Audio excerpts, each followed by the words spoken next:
Puerto Rican Governor Ricardo Rossello is vowing to stay in power despite thousands of people protesting in the streets of San Juan. And now at least 3 Democratic presidential candidates have also called for the governor's resignation. Representative Tulsi Gabbard, author Marianne Williamson, and former Secretary of Housing and Urban Development Julian Castro.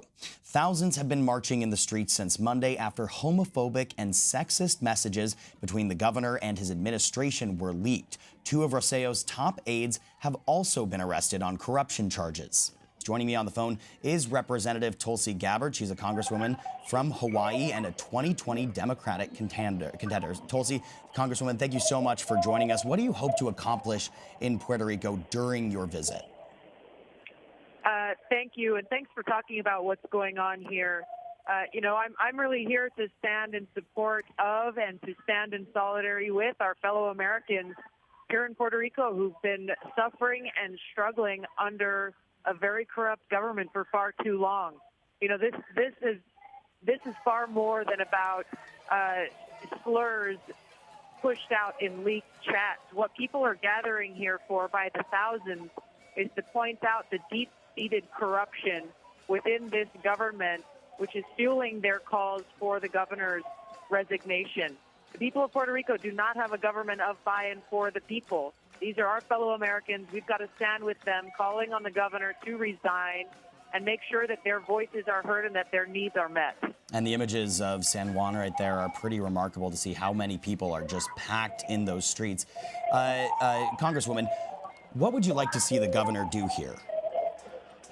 The governor needs to resign. He's clearly showed that he's got not only failed leadership, but he's not in this to serve the people of Puerto Rico. He's made clear that he's in this for his own political interests, and the people of Puerto Rico deserve better.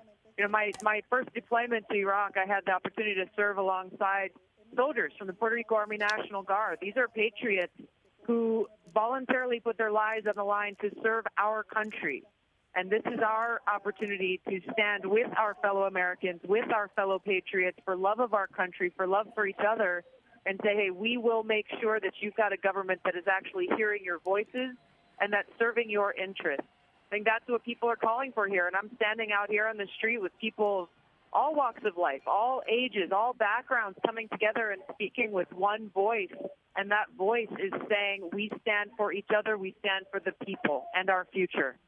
Now, if you had the opportunity, Congresswoman, would you be willing to meet with Governor Rossello? If I had the opportunity to meet with Governor Rossello, I would take it and express the same things that I'm telling you here and echo the calls of the people of Puerto Rico and asking him and calling on him to resign. Now, obviously, amongst Puerto Ricans, there's been a lot of frustration with regard to the Trump administration and his treatment of Puerto Rico. Now, if you were elected, what policies would you enact to help the island? Well, this is the thing, is Puerto Rico and the people here have been left behind for so long. They've been left behind not only by their own government, but by leaders in the federal government who have not responded to their needs. These are our fellow Americans. They need to be treated equally and with respect and with the love and care that we show for each other across this country. As president, that's what I will do, is to make sure that their voices are heard and to make sure that those needs are met.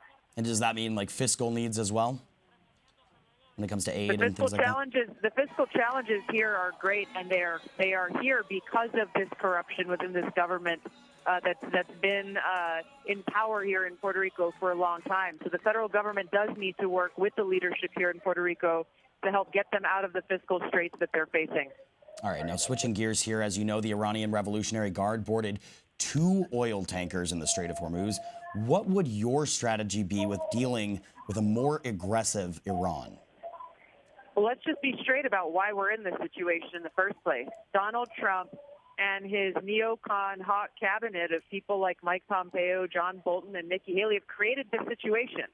They've created a situation where we're on the precipice of war with Iran, a war that would be far more devastating and costly than anything we ever saw in Iraq. So this is failed leadership on the part of Donald Trump.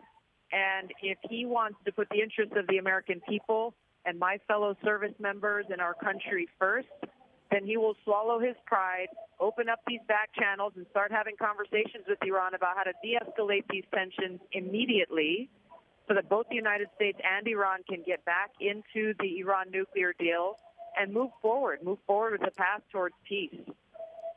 In other words, you would support talks between the two countries? Absolutely. These talks should have happened a long time ago. The fact that they have not yet happened yet, that there are no open and direct lines of communications between Donald Trump and the leaders in Iran is why we're continuing to see this crisis escalate as we move closer and closer to the brink of war. Which neither side likely wants. Representative Gabbard, thank you so much for joining us on this Friday night. Thank you. Aloha.